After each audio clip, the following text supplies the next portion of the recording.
નમસ્કાર વિદ્યાર્થી મિત્રો આજે આપણે ગાલા અસાઇનમેન્ટ 2021 ધોરણ 10 વિષય હિન્દી પ્રશ્નપત્ર 2 ના વિભાગ એનું સોલ્યુશન કરવાના છીએ। તો મિત્રો આપણે ગણિત, વિજ્ઞાન, ગુજરાતી અને હિન્દીના ગાલા અસાઇનમેન્ટના પ્રશ્નપત્રના સોલ્યુશન કરેલા છે। આ પ્રશ્નપત્રના સોલ્યુશન તમને મારી યુટ્યુબ ચેનલના પ્લેલિસ્ટમાં જઈને મળી જશે। તો મિત્રો આજે આપણે જોઈએ ધોરણ 10 હિન્દી પ્રશ્નપત્ર 2 વિભાગ એનું સોલ્યુશન। તો અહીંયા મિત્રો આપણી પાસે પહેલો છે, નિમ્નલિખિત પ્રશ્ન કે સही विकल्प चुनकर उत्तर लिखिए। એમાં પહેલું છે, पंडित शादीराम की अलमारी में क्या था? તો મિત્રો એનો જવાબ આવશે બી, પત્રિકાએ। બીજું છે, लाडली बूढ़ी काकी को पुड़िया देना चाहती थी परंतु उसे किसका डर सता रहा था? तो मित्रों एनो जवाब आवशे ए, माँ का। त्यार पछी त्रीजू है, वकील साहब ने बिस्मल को किनके नाम के दस्तखत किसके नाम के दस्तखत करने को कहा? तो मित्रों एनो जवाब आवशे बी, पिताजी के नाम का। तो आ रीतना अपना विकल्पवाळा प्रश्न हता। त्यार पछी आपणे आगळ वधीए। तो अहींया आवे छे, सही विकल्प चुनकर रिक्त स्थानों की पूर्ति कीजिए। एमां चौथुं, इन्फोसिस फाउंडेशन का चेयरपर्सन खाली जग्या बनी। तो मित्रों एनो जवाब आवशे सुधा मूर्ति। कालिदास खाली जग्या भाषा के महान कवि थे। तो एमां आवशे संस्कृत। मालती ने बिंदु के साथ खाली जग्या व्यवहार किया। एमां आवशे स्नेहपूर्ण। त्यार पछी आवे छे, आगळ वधीए एमां निम्नलिखित विकल्प में से सही विकल्प चुनकर वाक्य पूर्ण कीजिए। तो सातमूं छे, बिस्मल को माताजी का सबसे बड़ा आदेश था कि, एमां आवशे अ, उनके द्वारा किसी की प्राण हानि न हो। उनके द्वारा किसी की प्राण हानि न हो। आठमूं, सुधा कुलकर्णी ने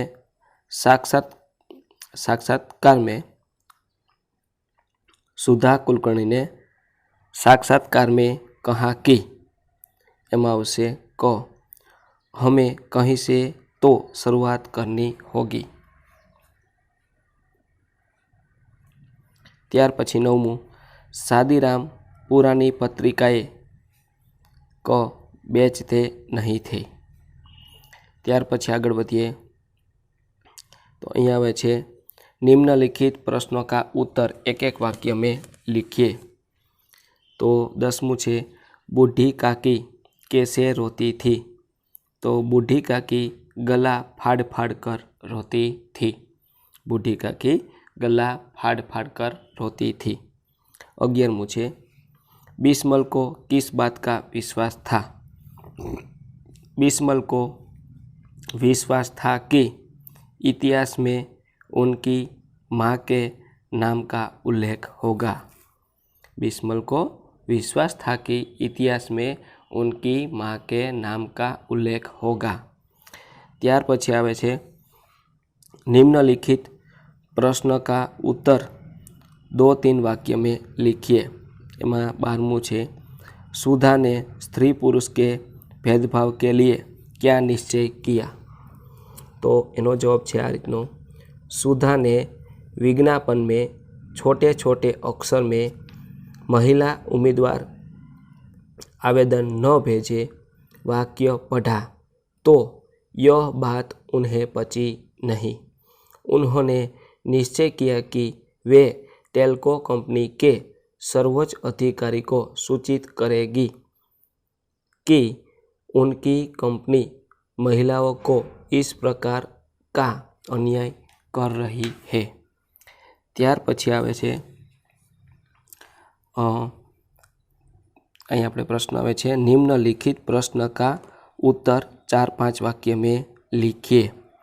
13मुं, कालिदास हरिण साविक को क्या बचाना चाहते थे। कालिदास हरिणी शावक को क्या बचाना चाहते थे?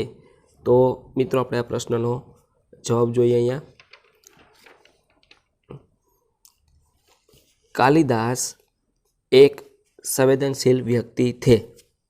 कालिदास एक संवेदनशील व्यक्ति थे।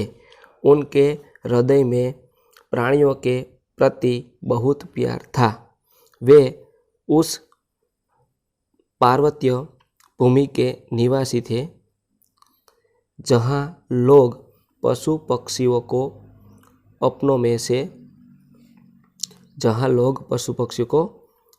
अपनों में से अर्थात अपने मित्र मानते थे। कालिदास के क्षेत्र में हरिणों का अखोट अपराध माना जाता था। हरिणों का आखेट अपराध माना जाता था।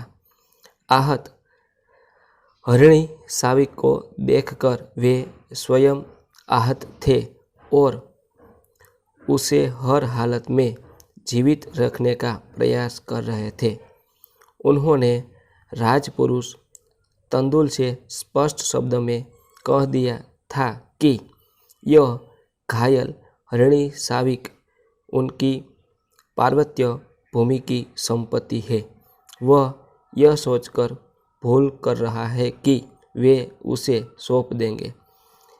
इन पंक्तियों से प्राणियों के प्रति कालिदास के प्रगाढ़ प्रेम का पता चलता है। जिस व्यक्ति के मन प्राणियों के प्रति इतना प्रेम हो, वह एक घायल हरिणी शावक की जान बचाना क्यों नहीं चाहेगा। मूक प्राणियों की रक्षा कर हर व्यक्ति का कर्तव्य है। इसीलिए कालिदास हरिणी शावक की जान बचाना चाहते थे। ત્યાર પછી આવે છે અથવાનો પ્રશ્ન। चोरी का पता लग जाने पर नंदन ने बिंदु के साथ कैसा व्यवहार किया? चोरी का पता लग जाने पर नंदन ने बिंदु के साथ कैसा व्यवहार किया? तो मित्रों આપણે આ પ્રશ્નનો જવાબ જોઈએ અહીંયા।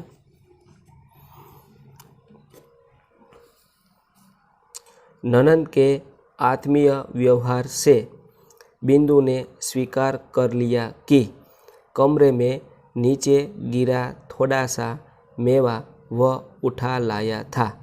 नंदन को यह सुनकर जरा भी गुस्सा नहीं आया, बल्कि वह बिंदु को लेकर कमरे में गया और कंस्तर से एक मुट्ठी मेवा निकालकर उसने बिंदु को खाने के लिए दिया।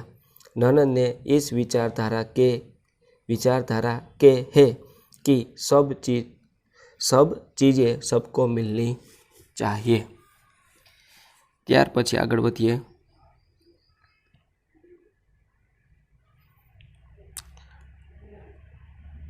निम्नलिखित प्रश्न का आशय स्पष्ट कीजिए।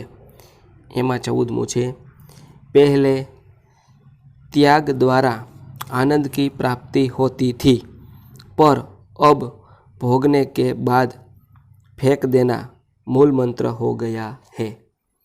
तो मित्रों આપણે આ પ્રશ્નનો जवाब જોઈએ અહીંયા। त्याग और भोग एक दूसरे के विपरीतार्थक शब्द है।